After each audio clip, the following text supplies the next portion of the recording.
할렐루야, 승리하신 주님을 찬양합니다. 하나님 12시 기도에 나오신 여러분을 주님의 이름으로 축복합니다. 오늘 하나님께서 우리에게 주신 말씀은 디모데전서 5장 17절에서 25절까지 말씀입니다. 잘 다스리는 장로들은 배나 존경할 자로 알되 말씀과 가르침에 수고하는 이들에게는 더욱 그리할 것이니라.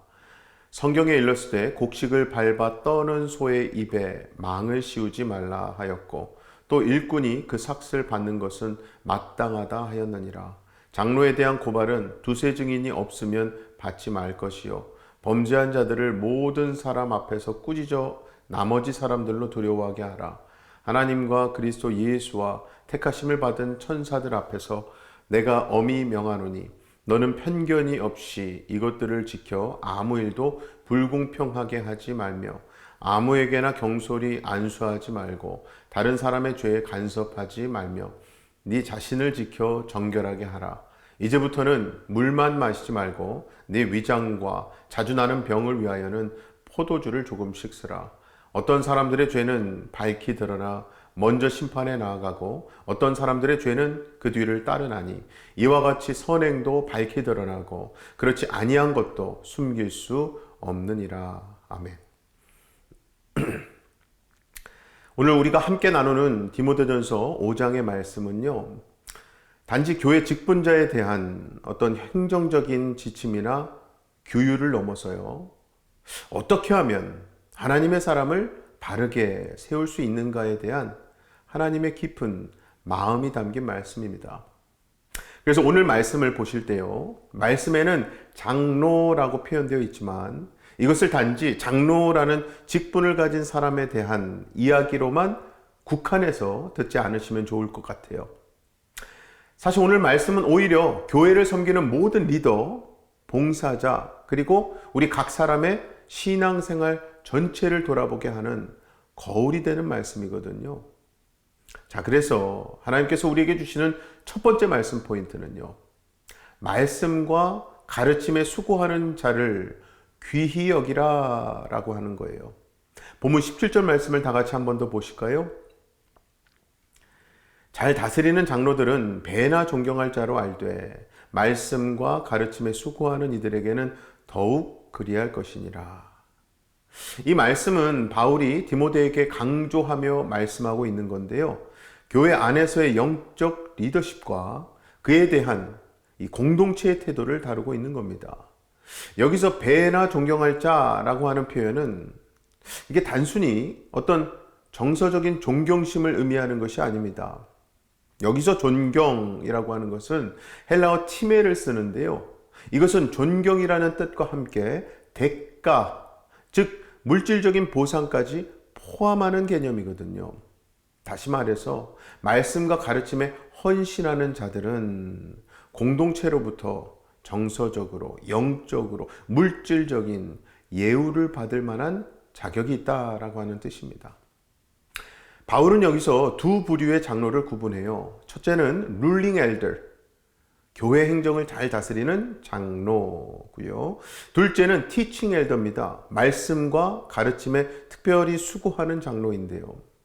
바울은 지금 말하기를 둘 다 중요하지만 특히 말씀과 가르침에 헌신하는 자들에 대해서는 더욱 귀히 여기라 말씀하는 거예요. 즉 그만큼 교회가 말씀의 사역자들을 결코 당연하게 여기지 말고 그들의 수고에 감사하고 그들의 삶이 부족함 없이 유지되도록 서포트해야 함을 말합니다. 그러면서 18절에 가면 이렇게 말씀합니다. 다 같이 보시겠습니다. 성경에 일렀을 때 곡식을 밟아 떠는 소의 입에 망을 씌우지 말라 하였고 또 일꾼이 그 삭슬 받는 것은 마땅하다 하였느니라.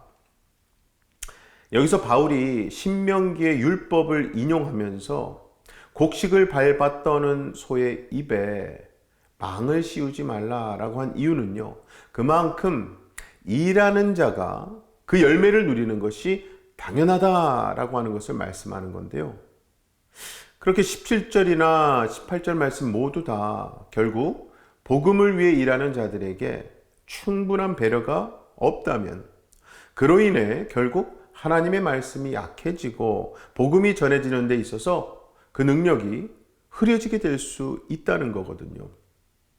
여기서 우리가 꼭 조심히 생각해야 할 것이 있습니다. 사람을 높이다 보면 그 높임을 받은 사람이 실족하게 되고 또 그로 인해 오히려 많은 사람들이 실망하게 되는 경우가 생깁니다. 그러므로 오늘 말씀이 강조하는 바는 결국 사람의 높임이 아니라 하나님의 말씀이 존귀히 여김을 받아야 한다라고 하는 거예요. 말씀을 귀히 여기고 말씀을 붙드는 교회, 바로 그런 교회가 하나님의 뜻이 이루어지는 교회이고요. 우리 새누리교회가 그런 교회가 되어야 할 줄로 믿습니다. 자, 오늘 말씀의 두 번째 포인트는요. 리더에 대한 고발은 신중하게, 그리고 권징은 공의롭게 하라라고 하는 거예요. 먼저 19절 말씀을 보실까요? 장로에 대한 고발은 두세 증인이 없으면 받지 말 것이요 했습니다. 원래 교회 안에서의 영적 리더십은요, 그 영향력이 크기 때문에 때때로 정당하지 않은 비난이나 오해의 대상이 되기 쉽습니다. 그래서 지금 바울이 디모데에게 말씀하기를 장로에 대한 고발은 결코 가볍게 여겨서는 안 된다라고 하는 거예요. 특히 이 말씀에서 두세 명의 증인이 있을 때만 받아들이라 한 것은 이게 단순히 절차의 문제가 아니라 교회 안에서의 정의와 공의를 세우는 문제이기 때문에 그런 거예요. 그런데 또 동시에 그 고발이 사실로 드러났을 경우, 특히 그 고발 대상자가 계속해서 죄를 범하고 있다면 20절에 보시면요, 모든 사람 앞에서 꾸짖어야 한다 말씀하셨죠. 이것은요, 단순한 처벌이 아니라 교훈이거든요. 왜냐하면 교회는 단지 은혜만을 말하는 공동체가 아니라 동시에 하나님의 공의와 진리가 이루어져야 하는 곳이기 때문입니다. 하지만 여기에는 중요한 전제가 있죠. 이어지는 21절 말씀 다 같이 보실까요? 하나님과 그리스도 예수와 택하심을 받은 천사들 앞에서 내가 엄히 명하노니 너는 편견이 없이 이것들을 지켜 아무 일도 불공평하게 하지 말며. 자, 분명히 말씀하시기를 내가 엄히 명하노니 하면서요, 하나님의 공의와 진리가 이루어져야 하는 건 맞는데 편견 없이, 불공평함 없이 이루어져야 한다는 거예요. 그래서 정말 교회는요, 혈연이나 감정, 또 지위나 인기에 따라 판단해서는 안 되는 거죠. 공의로운 기준 위에 서서 진실만을 근거로 해서 하나님의 뜻을 제대로 분별해야 합니다.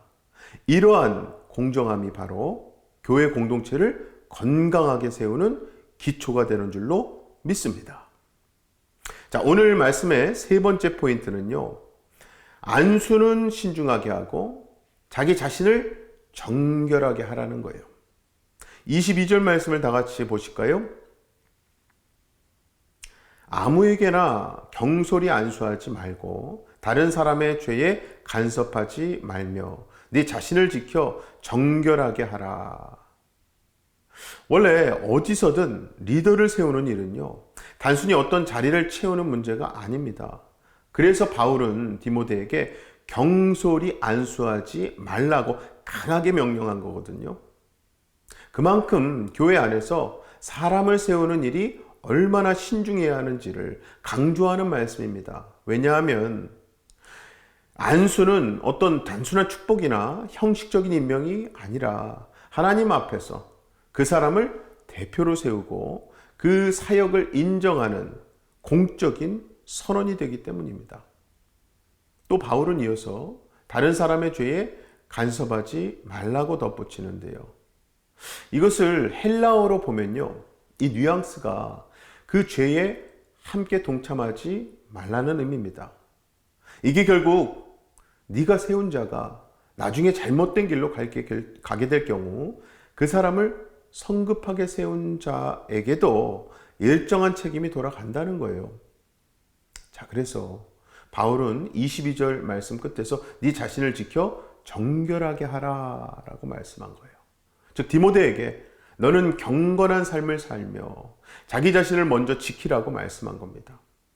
이것은 오늘날 우리 모두도 마찬가지인 건데요.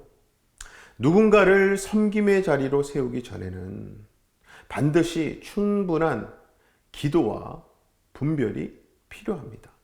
그리고 우리 스스로도 정결하게 살아가야 하는데요. 이것은 단지 도덕적으로 깨끗하게 사는 것이 아니라 영적 민감성을 유지하는 삶을 뜻해요. 그렇다면 영적 민감성을 유지한다는 것은 무슨 의미일까요? 원래 영적 민감성이라는 것은요, 하나님의 뜻에 대해 민감하게 반응하는 마음의 상태입니다. 예를 들어서 말씀을 들을 때 가슴이 뜨거워지고요, 또 성령님의 감동에 따라 순종하고요, 죄에 대해 마음 아파하며 회개할 수 있는 그러한 마음의 상태인 거고요.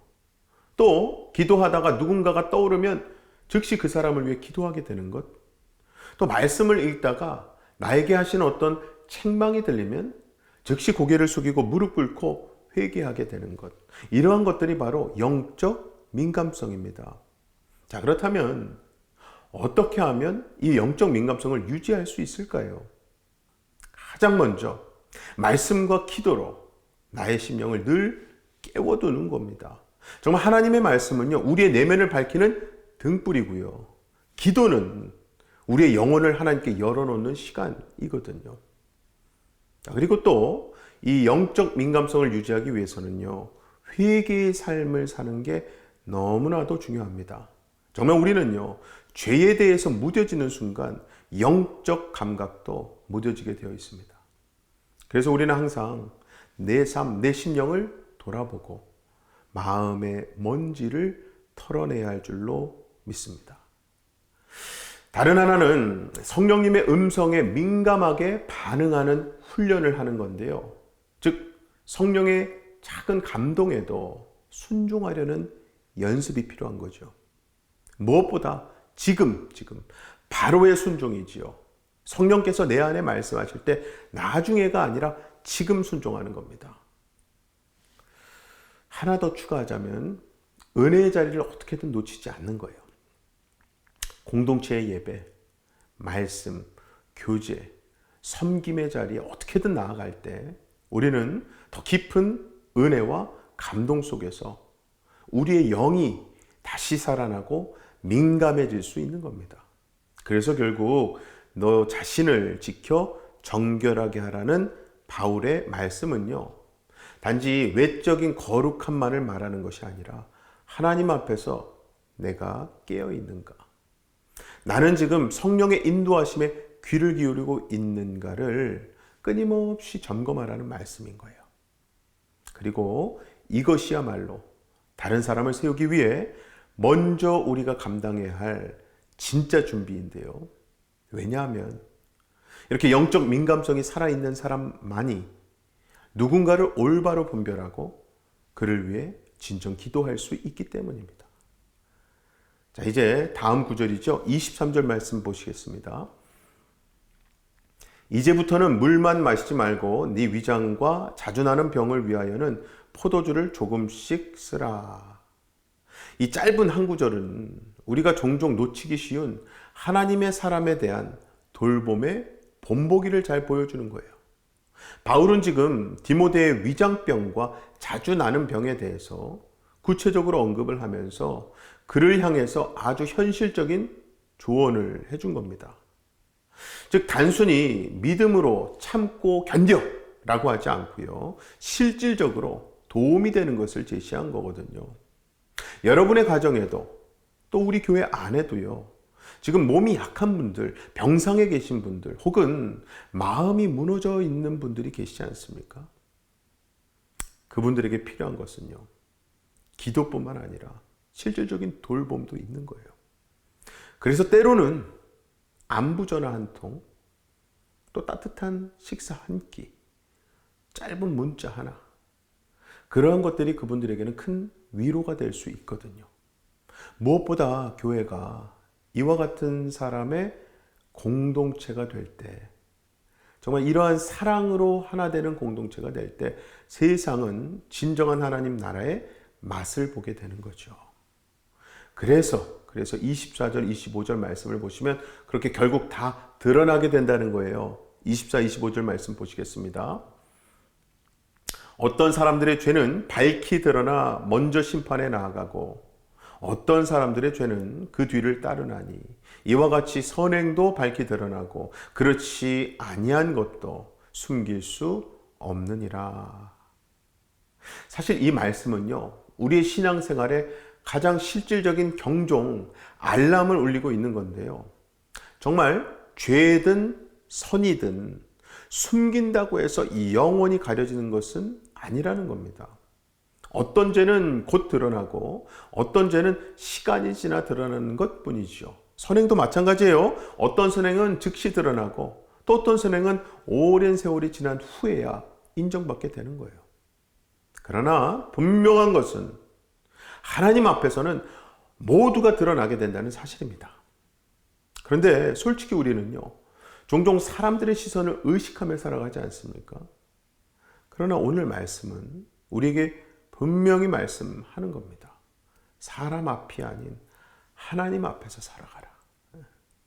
그래서 여러분, 정말 지금 당장 인정을 받지 못해도 괜찮습니다. 괜찮아요. 어차피 하나님이 다 아십니다. 하나님이 하십니다. 할렐루야.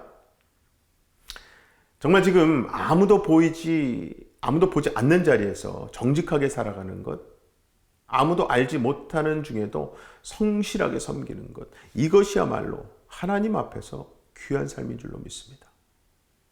자, 이제 말씀을 맺으려고 합니다. 사랑하는 성도 여러분, 오늘 우리가 함께 묵상한 디모데전서 5장의 말씀은요, 단순히 장로나 직분자에게만 해당되는 무슨 특별한 지침이 아닙니다.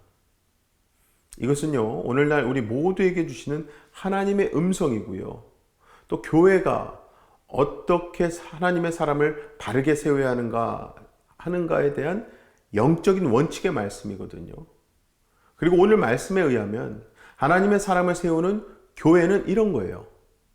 사람을 귀히 여기며 진리를 따라 권면해요. 신중하게 직분을 세우며 연약한 자를 돌보고 정직과 성실로 주님 앞에서 삶을 살아내는 사람들, 그게 바로 하나님의 사람을 세우는 교회인 겁니다. 그리고 그런 교회는 세상이 흉내낼 수 없는 하나님의 빛을 이 땅 가운데 비추게 될 줄로 믿습니다.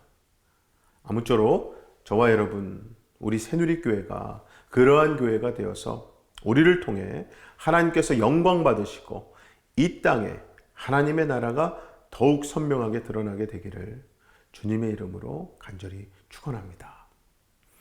이 시간 함께 말씀 붙들고 기도하실 때에 하나님, 저부터 하나님의 사람으로 서게 하시고 우리 교회가 하나님의 사람을 바르게 세우는 교회 되게 해달라고 기도하십시다. 우리 안에 영적 민감성을 회복시켜 주시고 말씀과 진리 위에 바르게 서게 하시고 연약한 자를 돌보고 또 하나님의 공의와 사랑으로 세워가는 교회 되게 해달라고 다 같이 이 시간 함께 기도하겠습니다. 기도합니다.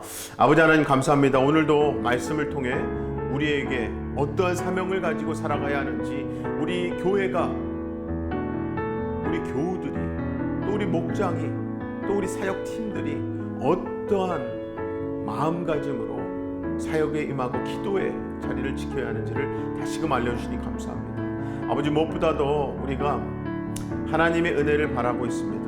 하나님의 진리의 말씀을 붙들길 원합니다. 우리 삶의 모든 섬김과 헌신과 기도가 사람이 보이는 곳에서 인정받고 안 받고를 떠나서 하나님 앞에 이미 올림받고 들림받고 쓰임받고 있는 줄로 믿습니다. 그러한 하나님의 말씀 붙들고 우리가 끝까지 순종하며 이 섬김과 기도의 자리 나아가게 하여 주시옵소서. 그리하여 하나님의 뜻을 이루어 드릴 수 있고 하나님 뜻 안에서 쓰임받는 우리 모든 새누리교회 되게 하여 주시옵소서. 다음으로 우리 교회 위에 기도하실 때에 우리 성경의 담임 목사님 위해서 여기까지 강건할 수 있도록, 또 성령의 충만함과 하나님의 지혜로 사명을 감당할 수 있도록 또 함께 동역하신 우리 부교육자분들과 평신도 리더십에게도 같은 은혜와 능력 임할 수 있도록 기도 부탁드립니다. 특별히 우리 비전센터에서 기도 부탁드리고요. 오늘은 이번 돌아오는 이제 금요일부터 시작되는 부흥회가 있습니다. 우리로서는 스피리추얼 오토리티 이번 여름 말씀 잔치의 시즌에 있어서 첫 번째 부흥회예요. 하나님 말씀의 은혜가 비전이 선포되고 우리 심령 가운데, 가정 가운데, 교회 가운데 말씀의 능력 경험하게 해달라고 기도 부탁드리겠습니다. 함께 기도합니다. 아버지 하나님 감사합니다. 하나님 은혜로 예수로 새롭게 된 우리 새누리교회를 허락하시고 이 교회를 하나님의 뜻, 하나님의 비전에 맞게 우리 담임 목사님 통해서 또 인도하시고 비전을 밝혀주시니 감사합니다.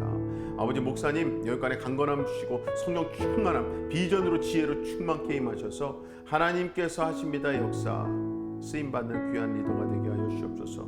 아버지의 뜻을 함께 이루어가라고 부름받은 우리 모든 부목사님들과 부교육자분들 또 평신도 리더십들 합력하여 아버지 하나님의 선을 이루어드리게 하여 주시옵소서. 특별히 우리가 비전센터를 놓고 항상 기도하고 있습니다. 아버지 우리가 하나님께서 가리키고 비춰주시는 비전을 바라보게 하시고 우리 다음 세대를 위해서 더욱더 기도하고 헌신하게 하셔서 우리가 믿음의 유산을 남길 수 있는 우리 모든 우리 새누리교회 믿음의 선세대들 다 되게 하여 주시옵소서.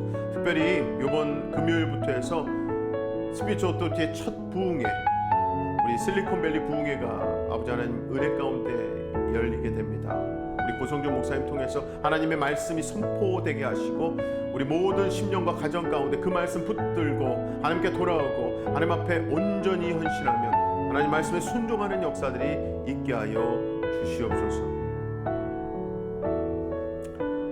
마지막으로 우리 주변에 질병으로 고통받고 있는 환우들 그리고 삶의 크고 작은 문제로 눈물 흘리는 모든 분들 위해서 함께 기도하려고 합니다. 하나님 고통 중에 있는 지체들을 기억해 주시옵소서. 치유하시고 회복하시고 반드시 다시 일으켜 세워주시옵소서. 기도하십시다. 육신의 병뿐만 아니라 마음의 상처와 삶의 무게로 지친 분들 위해 하나님의 위로와 능력이 임하게 해달라고 간절한 마음으로 함께 기도하겠습니다. 기도합니다. 아버지 하나님 감사합니다. 우리 주변에 하나님을 의지할 수밖에 없는 상황 허락하신 분들을 우리에게 허락하셨고 또 기도하게 하시니 감사합니다. 아버지 특별히 육신의 질병으로 고통 중에 있고 지쳐있는 영혼들을 아버지 붙잡아 주시고 그들의 기도를 응답하셔서 어떠한 상황 가운데서도 질병뿐만 아니라 이미 죽음을 이기신 주님을 찬양할 수 있는 그들의 삶, 그들의 입술 되게 하여 주시옵소서. 또 아직 하나님을 알지 못하는 상황 가운데 그런 고통의 터널을 지나가고 있는 자들이 있다면 아버지 그 상황이 그 영혼의 구원에 있어서 쓰임받는 상황, 재료가 되어서 정말 예수를 주로 고백하는 역사가 그들 삶 가운데, 입술 가운데 있게 하여 주시옵소서. 아버지 질병의 문제뿐만 아니라 삶의 여러 가지 상황과 문제들로 인해서 눌려있고 고통 중에 있고 어둠 중에 있는 자들이 있습니다. 빛 되신 하나님, 소망의 아버지 하나님께서 그들을 붙잡아 주시고 무엇보다 어떠한 상황에서도 우리에게 진정한 소망 되신 하나님 바라보고 그 넘어진 자리, 쓰러진 자리에서 다시 일으켜 세워주신 하나님의 손길 경험하게 하여 주시옵소서. 사랑의 아버지 하나님 참 감사합니다. 오늘 하나님 말씀으로 우리를 불러주시고 또 말씀으로 우리에게 끊임없이 기도하게 하시고 또 하나님 의지하게 하시니 감사합니다. 아버지 우리의 연약함을 인정합니다. 그럼에도 불구하고 전지전능하신 하나님께서 우리를 붙들고 계심을 믿고 오늘 주신 말씀 붙들며 곳곳에서 성실하게 하나님의 교회를 세워가고 하나님의 사람을 세우며 교회를 섬길 수 있는 우리 모두가 되게 하여 주시옵소서. 특별히 이번 주 금요일부터 있을 부흥회 통해서 하나님 우리 교회 진정한 부흥의 불길을 아버지께서 또 일으켜 세워주시고 또 말씀 붙들고 더욱더 뜨겁게 기도하는 심령들 가운데 역사하셔서 응답하셔서 모든 기도 제목도 응답받는 역사 있게 하시며 비전이 선포될 때마다 할렐루야 아멘을 외치며 동참하고 함께 걸어갈 수 있는 우리 모두 되게 하여 주시옵소서. 믿고 감사드리며 예수님 이름으로 기도합나이다. 아멘. 오늘도 이미 승리하신 예수님으로 새로워지시고 승리하시기 바랍니다. 어떤 상황 속에서도 승주찬